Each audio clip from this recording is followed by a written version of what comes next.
This is the Mercedes C63S AMG Coupe. That's AMG as in Benz's in-house Go Fast division, which employs a team of mad scientists who take mainstream models and turn them into monsters.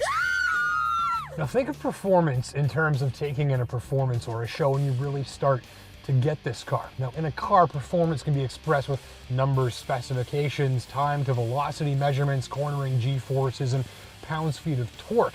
And this car has all of those numbers and figures, but more so. A performance is a demonstration, an event, a spectacle, something you take in where visuals and sensations and character attributes are precisely deployed to make you feel a certain way. And in that sense of the word performance, well, that's where this C63 shines the most brightly. The visuals are elegant, swoopy, and there's this simplicity to the design. No massive spoiler, no big vents, nothing looks like it was tacked on by a teenager after a visit to the Go Fast parts store. It's a bit of a sleeper until you get looking a bit closer at the massive AMG brakes with rotors bigger than the wheels on some cars, and massive red calipers, and cross-drilling to help with durability in a motorsports setting, or the quad-pipe exhaust from which the soundtrack of this car's performance gushes loudly. We'll hear that soon. The main character in this performance has a split personality.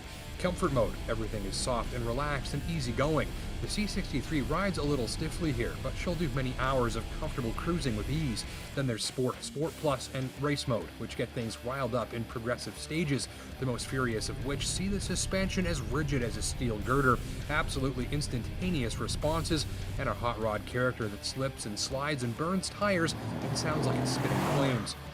And here's the star of the show. This is a 4-liter V8 with twin turbochargers mounted right up here on top, so they're right next to the exhaust valves, and that means that they spool up instantly, giving you 503 horsepower right now. And it's interesting because although this is about as technologically advanced as a V8 engine gets these days, there's a distinctively old school charm to the way it sounds.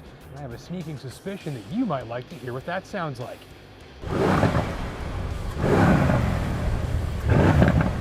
Performances have a soundtrack, and this is no exception. The glorious noise of combustion floods and drenches the cabin and sends nearby children running to hide under a staircase. C63 fires along on an endless wave of thrust. There's no power curve, just hit the throttle and it explodes ahead immediately.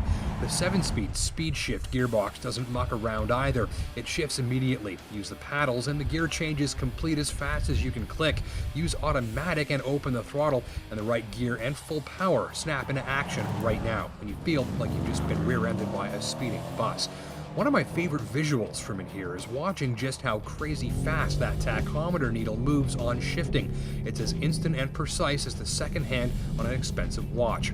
Braking, powerful in a word, a 911 or Cayman or M4 offer a bit more feedback and precision at the pedal when braking hard, but man, those big red calipers shut this thing down from speed something fierce. Steering, quick, sharp, and on the relatively light side actually, which makes it feel sort of playful and feisty, with minimal movement or effort at the wheel required to effect big changes in direction.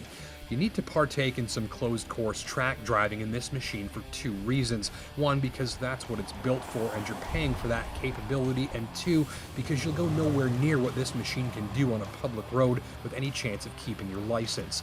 Driving the C63 hard if you're a moderately experienced track day enthusiast like me is a unique experience I'd sum up like this. The car is always a step above you. It's got a slippery tail. It's massively powerful and rear-wheel drive only, so this is not one of those overly flattering machines that spoon-feeds you its entire capability from the get-go. You need to work a bit at driving this thing fast, and it can be overwhelming, even a little frightening at times, which makes it that much more rewarding as your skill levels grow into the C63's offerings. You have 2 jobs at track day. First, get the drive mode right. Start in sport mode and leave the traction control on. It's not there to slow you down. If you feel it working, you've messed something up. And if you turn it off, the C63 can get ugly fast. Second, keep those eyes up and stay a step ahead of the car. planning your next move well in advance, she responds very nicely to smooth and well-calculated inputs. Get it right and you'll be wearing a grin visible from orbit. A final note, the C63's arch rival is this, the BMW M4. Two reasons I think the Benz is a better buy. First, the engine. The AMG has more power, more torque, and when it comes to sound, forget about it. The M4 sounds like a piece of HVAC equipment, and the AMG more like automatic gunfire.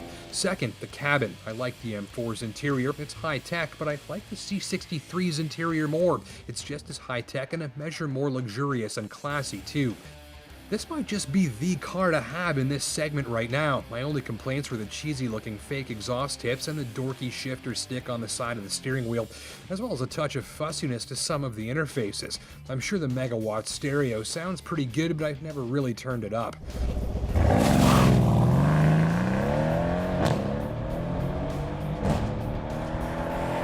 Ultimately, consider this beast a priority test drive if you're after a big dollar, big power plaything, and if you've got a lust for thrust and a few demerit points to spare. Be sure to try the comparably priced Corvette, Cayman F-Type, and especially ATS-V as well. Thanks for watching.